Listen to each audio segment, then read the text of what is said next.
You probably have 20 browser tabs open right now, 3 unfinished tasks, a phone buzzing, and yet nothing is getting done. This feeling of being busy but not productive has become the modern epidemic. We're drowning in a sea of options, notifications, and obligations, yet we're starving for meaningful progress.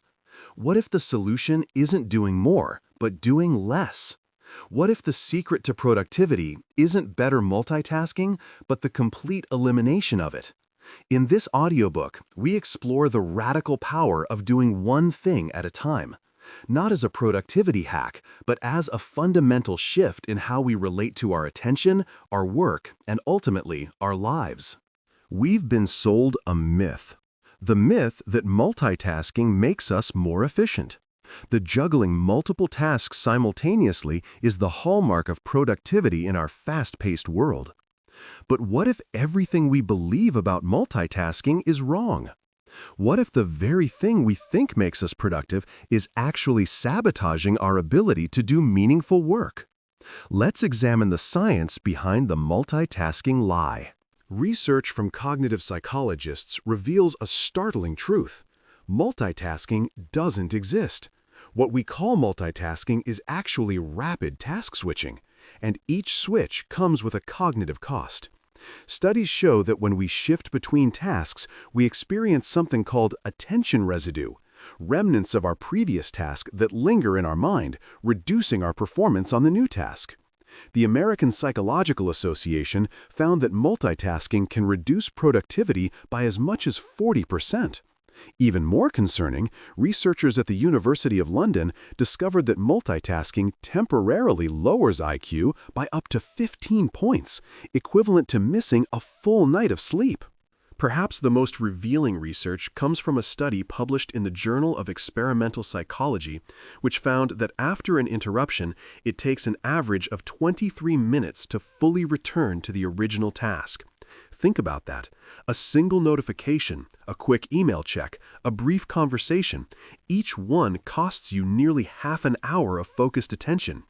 Throughout your day, these interruptions accumulate, creating a state of perpetual partial attention where you're never fully engaged with anything. This explains why you can spend an entire day working, yet feel nothing substantial was accomplished. You weren't multitasking, you were fragmenting your attention into pieces too small to create anything meaningful. If multitasking is so counterproductive, why do we believe we're good at it? Part of the answer lies in a cognitive bias called the illusion of competence. When we switch between tasks, we feel busy and active, which our brains interpret as productive. The dopamine hits from checking notifications create a false sense of accomplishment. Additionally, research shows that people who frequently multitask tend to be worse at filtering out irrelevant information. They're more distractible in general, yet paradoxically more confident in their multitasking abilities. This creates a dangerous cycle. The more you multitask, the worse you get at focused work, and the more you believe you need to multitask to keep up. If multitasking is the problem, then single-tasking is the solution. The power of doing one thing at a time isn't just about productivity, it's about quality, depth, and satisfaction. When we give our full attention to a single task, we don't just complete it faster, we complete it better. Let's explore how masters work through deep, focused sessions. Look at anyone who has achieved mastery in their field, writers, artists, scientists, athletes, and you'll find a common approach: extended periods of focused, single-pointed attention. Novelist Haruki Murakami maintains a rigid routine of writing for 4 to 6 hours each morning, then spending the rest of his day running and reading. Mathematician Carl Friedrich Gauss said that mathematical discoveries come like a sudden flash of light, but much labor and thought precede this moment. These masters understand that breakthrough thinking requires sustained attention, not scattered effort. They protect their focus with fierce discipline because they know it's the gateway to their best work. The relationship between hours worked and output isn't linear. It's a curve that peaks and then declines. Research from Stanford University found that productivity per hour declines sharply when people work more than 50 hours a week and falls off a cliff after 55 hours. Someone who puts in 70 hours produces nothing more than someone who works 55 hours. But here's what's fascinating.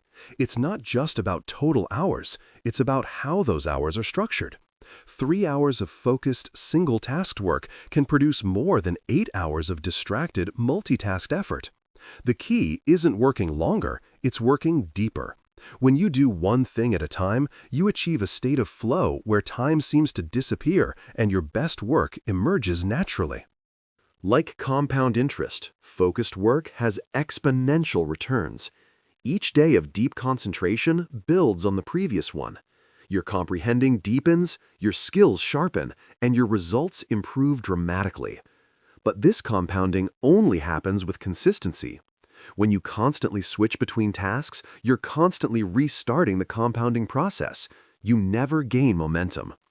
This is why some people can accomplish in 1 year what takes others 10 years. It's not that they're inherently more talented, it's that they've discovered the power of sustained focus. They do one thing at a time, and they do it consistently. Psychologist Mihaly Csikszentmihalyi describes flow as a state in which people are so involved in an activity that nothing else seems to matter. This optimal state of human performance is impossible when you're multitasking. Flow requires complete absorption in a single task.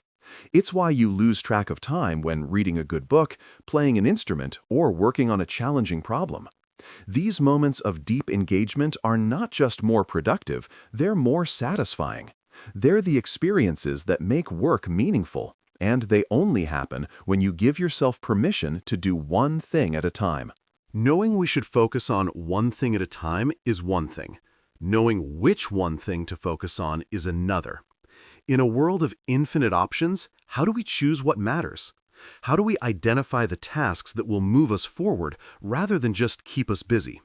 This chapter explores the art of choosing your one thing. Gary Keller and Jay Papasan, in their book The One Thing, propose a simple but powerful question. What's the one thing I can do such that by doing it, everything else will be easier or unnecessary? This question cuts through the noise and forces clarity. You can ask it at different timescales. What's my one thing for today, this week, this year, this lifetime? The answer reveals your true priorities. Most importantly, it shows you that not all tasks are created equal. Some tasks have disproportionate impact. These are the ones worth your undivided attention. The Pareto principle, or 80-20 rule, states that roughly 80% of results come from 20% of efforts. This isn't just a business concept, it applies to almost every area of life. A few key relationships provide most of your social fulfillment. A few core activities generate most of your progress. A few essential habits account for most of your well-being. The challenge is that the 20% of activities that produce 80% of results often feel less urgent than the trivial 80% that produce only 20% of results. Email feels urgent. Deep work feels important. Notifications demand immediate attention. Strategic thinking can be postponed. Single tasking requires you to distinguish between the urgent and the important, and to give your best energy to the important. Think of your tasks as dominoes. Some are regular dominoes. Completing them moves one project forward slightly. Others are lead dominoes. Completing them causes multiple other dominoes to fall automatically, creating cascading progress. The art of choosing your one thing is identifying the lead dominoes. These are the tasks that have leverage, the ones that solve multiple problems at once or make future work easier. For a writer, the lead domino might be establishing a daily writing habit. For a business owner, it might be clarifying the company's core value proposition. For a student, it could be understanding a fundamental concept that makes everything else easier. Find your lead dominoes and give them your undivided attention. Effective single-taskers operate at multiple timescales. They have a yearly one thing, their major focus for the year. They have a weekly one thing, their priority for the week. And they have a daily one thing, their most important task for today. This creates alignment between long-term vision and immediate action. The daily one thing moves the weekly one thing forward, which advances the yearly one thing. This hierarchy of focus ensures that your single tasking isn't just about being productive today. It's about moving consistently toward what matters most in your life. Deciding to focus on one thing at a time is easy. Actually doing it in our distraction-filled world is hard. This chapter provides practical strategies for protecting your focus. These aren't productivity hacks. They're essential skills for anyone who wants to do meaningful work in the modern world. Time blocking is the practice of scheduling your entire day in advance, assigning specific time blocks to specific tasks. More importantly, it means protecting those time blocks fiercely. When you're in a deep work block, nothing else exists. No email, no notifications, no quick questions. Cal Newport, who coined the term deep work, recommends scheduling these blocks like appointments with yourself. Treat them with the same respect you would a meeting with your most important client. Start small, perhaps just 90 minutes a day, but be absolutely committed during that time. The goal isn't just to work without distractions, but to train your brain to enter a state of deep focus more easily and quickly over time. Your environment shapes your behavior more than willpower ever will.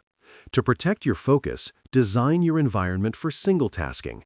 This means creating a physical space dedicated to deep work, a clean desk with only what you need for your current task. It means creating a digital environment that supports focus, closing unnecessary tabs, using focus apps to block distracting websites, and turning off notifications. But it also means creating social boundaries, letting colleagues know when you're in deep work and shouldn't be interrupted. The most effective focus protectors don't rely on willpower in the moment. They rely on thoughtful design that makes focus the path of least resistance. Notifications are the enemy of focus. Each buzz, ping, and pop-up fractures your attention and triggers the attention residue that undermines your performance. The most effective single-taskers treat notifications as emergencies, not routine interruptions.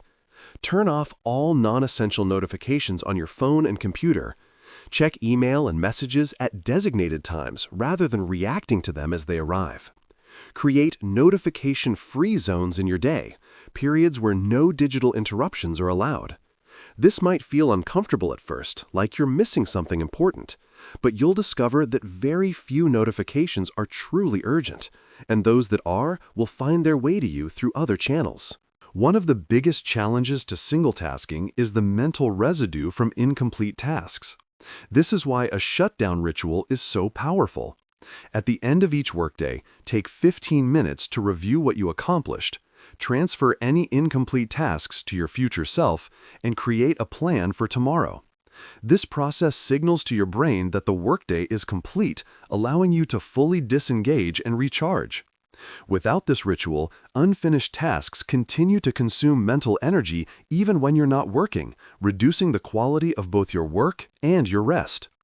A proper shutdown ritual ensures that when you're working, you're fully present, and when you're resting, you're fully restored. Every yes to a new commitment is a no to something else, usually your focused work. Effective single-taskers are selective about their commitments. They understand that saying no isn't about being difficult. It's about protecting their ability to do their best work on what matters most. This means declining meetings that don't serve your priorities, turning down projects that don't align with your one thing, and setting boundaries with people who interrupt your focus. The ability to say no graciously but firmly is one of the most important skills for anyone who wants to do meaningful work. Remember, your focus is your most valuable resource. Protect it accordingly. Take out a piece of paper or open a new document. Ask yourself, what is the one thing that, if I do it today, will make everything else easier or unnecessary?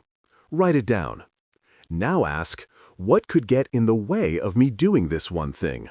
List potential distractions. Finally, ask, What do I need to do to protect my focus on this one thing? Identify specific actions you'll take. This simple exercise clarifies your priority and prepares you to protect it. Do this every morning for a week and notice how your focus sharpens.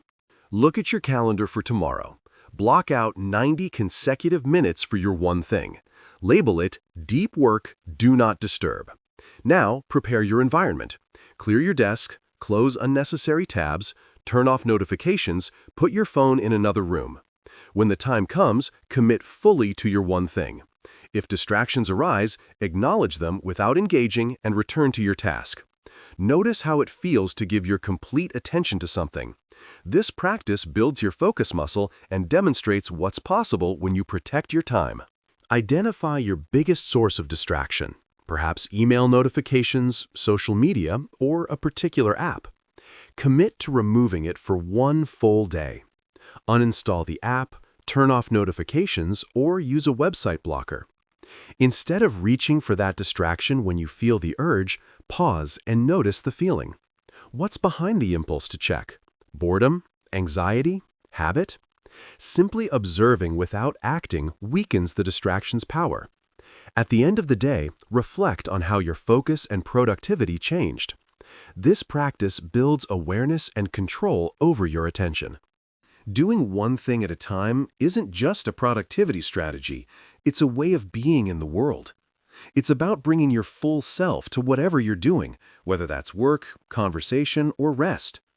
In a culture that values speed and multitasking, choosing to do one thing at a time is a radical act. It's a declaration that depth matters more than breadth, that quality matters more than quantity, that presence matters more than productivity. The most productive people don't do more things, they do one thing at a time, completely. This is the secret to meaningful work, deep satisfaction, and a life lived with intention rather than reaction. Tomorrow morning, before you open any app or check any message, ask yourself, what is my one thing today? Then do it first, before the distractions, before the obligations, before the world's demands. Give your best energy to what matters most. This simple practice, choosing your one thing and protecting your focus on it, can transform not just your productivity, but your entire relationship with work and life. In a world of infinite options and constant demands, the greatest power you have is the power to choose where to place your attention. Choose wisely. Choose one thing. Then give it your all.